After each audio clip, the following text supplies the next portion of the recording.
నా పేరు Srikanth. First time మీరు మన ఛానల్ చూస్తుంటే సబ్స్క్రైబ్ చేస్తారని మనస్ఫూర్తిగా కోరుకుంటున్నా. ఈ మధ్య ప్రతి వాడు యూట్యూబర్లో వాడే జర్నలిస్ట్ అని, వాడే ప్రజల కోసం పోరాడుతున్నాడని, ప్రజలు అంటే ప్రభుత్వ తప్పుల్ని మేమే ఎత్తి చూపగలమనేటువంటి ఒక ఒక అదొక రకమైనటువంటి ధోరణిలో బతుకుతున్న వాళ్ళు ఎక్కువగా ఉన్నారు. మైక్ ఇచ్చాం కదా ఏదైనా మాట్లాడవచ్చు, మైక్ ఇచ్చాడు కదా ఏదైనా చెప్పొచ్చు అని అనేటువంటి ఆలోచనలో కొంతమంది పిల్ల పిత్రేగాళ్ళు, అంటే ఆకుకి పువ్వుకి తేడా తెలియనటువంటి, మూతి మీద సరిగ్గా మీసం అనేటువంటి వాళ్ళు కూడా ఈ మధ్య జర్నలిస్టులు మైకులు తీసుకెళ్లేదని ప్రతి దగ్గర పబ్లిక్ పల్స్ తీసుకోవడం, అవి వాళ్ళ పార్టీకి సంబంధించినటువంటి అంటే తెలుగుదేశం పార్టీ వాళ్ళకి సంబంధించిన వాళ్ళు అయితేనేమో ఆ వీడియోస్ని కట్ చేయడం, వైసీపీ పార్టీకి సంబంధించిన వాళ్ళు అయితే వాళ్ళు మాట్లాడే వీడియోస్ని తీసుకెళ్ళి వాటిని వైరల్ చేయటం, తద్వారా వైఎస్ఆర్సీపీ పార్టీ ఆఫీస్ నుంచి డబ్బులు తీసుకోవడం అనేది ఒక పెద్దగా టాస్క్గా పెట్టుకున్నారు. ఈ మధ్య ఒక పిల్ల బచ్చాగాడు ఒక పెద్ద ఆయన దగ్గరికి వెళ్ళి ఆ పెద్ద ఆయన్ని అడుగుతున్నాడు అనమాట. సార్ ఈ రూపాయి నీకు ఇస్తాను, ఈ రూపాయి తీసుకొని నాకు 1 ఎకరం భూమి వైజాగ్లో ఇస్తావా అని అడిగాడు. దానికి నిజంగా చెప్తున్నా ఆయన చెప్పినటువంటి సమాధానం మైండ్ బ్లోయింగ్. అంటే ఇలాంటి చెత్త వాగుడు వాగేటువంటి వాళ్ళందరికీ కూడా చెప్పు తీసుకొని కొట్టినట్టు సమాధానం చెప్పాడు. నేను ఆ ఛానల్లో చెక్ చేసి ఆ వీడియోలు చూసా, ఎక్కడికెక్కడికి చాలా వీడియోలు చూసా. ఆ వీడియోస్ అన్నిటిలో కూడా నిన్న భోగాపురం ఇంటర్నేషనల్ ఎయిర్పోర్టు ఇనాగ్రేషన్ జరుగుతుంటే వాడు అందులో పెట్టాడు, చాప ఎగిరేను రైతు కన్నీరే అని చెప్పేసి పెట్టాడు తమ్నేల్. ఏందని చూస్తే వీళ్ళంతా కూడా జగన్మోహన్ రెడ్డి గారి కోసం ఫేవర్గా పనిచేస్తున్నటువంటి ఛానల్ అది. అంటే వీళ్ళకి ఒక టార్గెట్ ఇస్తారు, మీకు క్యాష్ ఇస్తున్నా, మీరన్నీ పోయి ఇలాగా ఈ కాన్సెప్ట్ మీద వీడియోలు తీసుకొచ్చి మీరు అవి మీ ప్లాట్ఫారాల్లో మీరు వేస్తే వాటిల్లో హైలైట్ విషయాలను మేము కట్ చేసేసి మేము సోషల్ మీడియాలో విపరీతంగా స్ప్రెడ్ చేసుకుంటాం.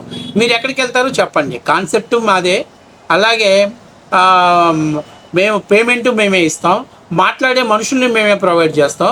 మీరు ఏం చేయాలి అంటే జస్ట్ ఆ వీడియోని ఎడిటింగ్ చేసుకొని మీ సోషల్ మీడియా ఫస్ట్ మీ ప్లాట్ఫామ్ రిలీజ్ చేస్తే అందులో హైలైట్ విషయాల్ని కట్ చేసుకొని మా పేటీఎం పప్పీస్ గాళ్ళు వివిధ సోషల్ మీడియా ప్లాట్ఫారాలలో వాటిని వీడియోస్ని పోస్ట్ చేసి అదొక మానసికమైనటువంటి ఆనందం పొందుతాం అనేది వీళ్ళ టార్గెట్. సో ఇందులో భాగంగానే ఇప్పుడు మీకు ఒక అద్భుతమైనటువంటి ఒక ఆర్టిస్ట్ని వాడిని చూపిస్తా.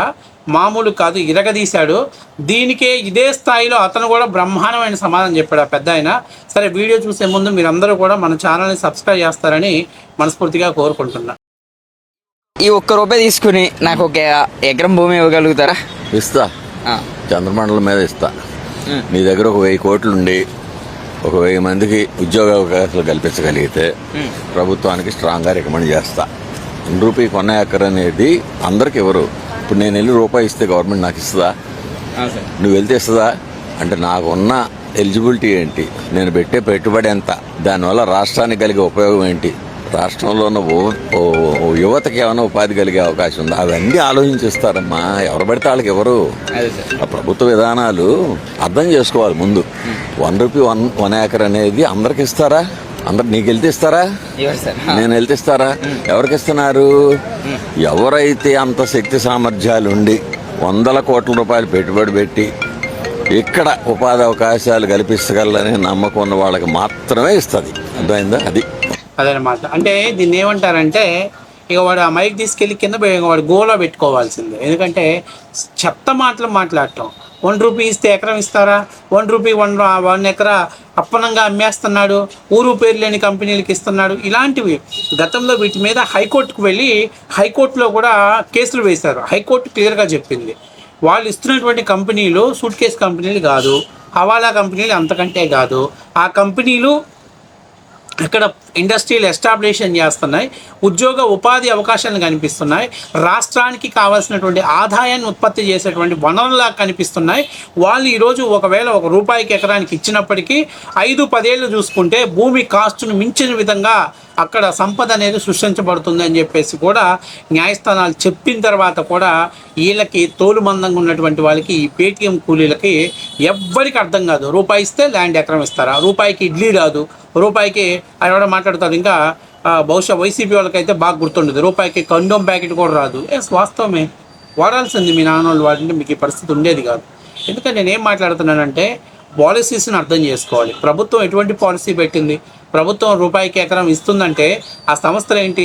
ఈరోజు మొన్న ఇచ్చినటువంటి టీసీఎస్ సంస్థలు లాంటివి అయ్యేం చిన్న చితక సంస్థలు కాదు.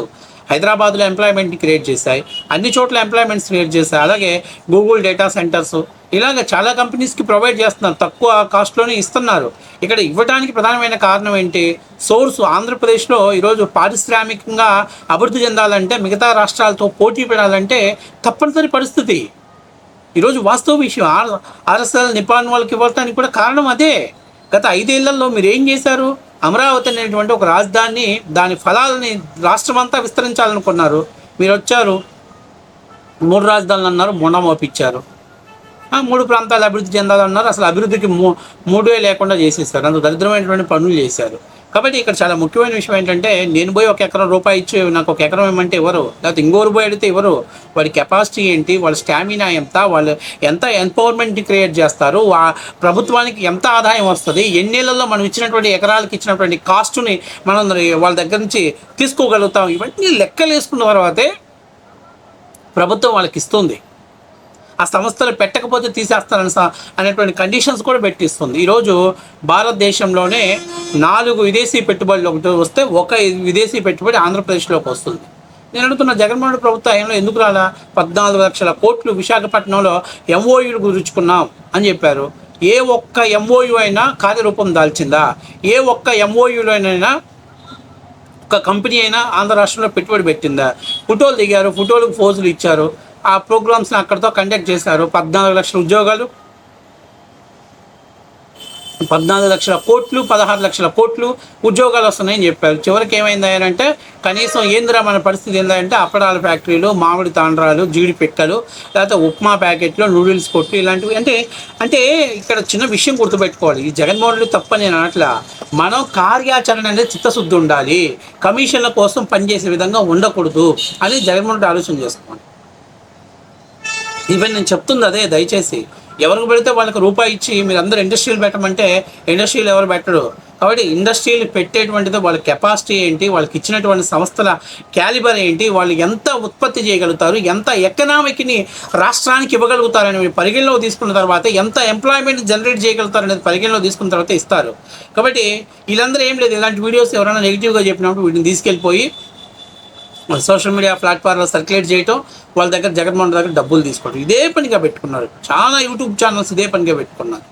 కాబట్టి ఈ ఈజీ డూయింగ్ ఆఫ్ బిజినెస్లో కావచ్చు, లేకపోతే పెట్టుబడులు ఆకర్షించే విషయంలో కావచ్చు, ఆల్రెడీ హైకోర్టుకు వెళ్ళారు. హైకోర్టు చీకొట్టి సుప్రీంకోర్టు తలుపు తట్టినా సుప్రీంకోర్టులో కూడా చీకొట్టింది. అయినా కూడా వైఎస్ఆర్సీపీ పార్టీకి, ఆ పార్టీ ముసుగులో ఉన్నటువంటి వాళ్ళు ప్రజా ప్రయోజనాల వాద్యం అని వేస్తారు. ఆ వాద్యం వేసేటప్పుడు కనీస ఆధారాలను చూపించాలి. అలాంటి ఆధారాలు చూపించలేక కూడా కొన్ని పిటిషన్స్ను కొట్టేశారు. అయినా కూడా వీళ్ళకి సిగ్గు రాదు, వీళ్ళకి బుద్ధి రాదు. ఇలాగే పబ్లిసిటీ చేయాలి. ఆడు ఎంత ఉంటాడు? ఆడి వయసు చూస్తే కనీసం 16-17 సంవత్సరాలు ఉంటాయి. ఆడు కూడా ఏందో లెక్చరర్స్ ఇస్తున్నాడు, వాడు కూడా మాట్లాడుతున్నాడు. కాబట్టి ఇలాగ చాలామంది ఉన్నారు. ఇంకా చాలా చాలా సంస్థలు పుట్టకొక్కుల్లాగా పుట్టుకొస్తూ ఉంటాయి. వాడు అంటాడే, వర్షాకాలంలో ఎర్రదేమలు పుట్టుకొచ్చినట్టు ఒక్కొక్కటి బయటకు వస్తూ ఉంటారు. ఇలాంటి వాళ్ళు ఒక్కొక్క ఛానల్ పెట్టడం, ఒక మైక్ తీసుకెళ్ళటం, పోవటం, వైసీపీ వాళ్ళ చేత ఇంటర్వ్యూలు చేయించడం, అవి సోషల్ మీడియాలో పోతాయి. సో గ్రౌండ్ లెవెల్ రియాలిటీ ఏంటి? ఇండస్ట్రీలు వస్తున్నాయా రావట్లేదా, ఉద్యోగ ఉపాధి అవకాశాలు ఉన్నాయా లేవా అనేటువంటి బేసిక్ కూడా లేనటువంటి వ్యక్తులు, అన్ఎంప్లాయిడ్ పర్సన్స్, వాళ్ళ భవిష్యత్తు గురించి ఆలోచించేటువంటి వ్యక్తులు, రాష్ట్ర అభివృద్ధి గురించి ఆకాంక్షించినటువంటి మూర్ఖులు వీళ్ళు.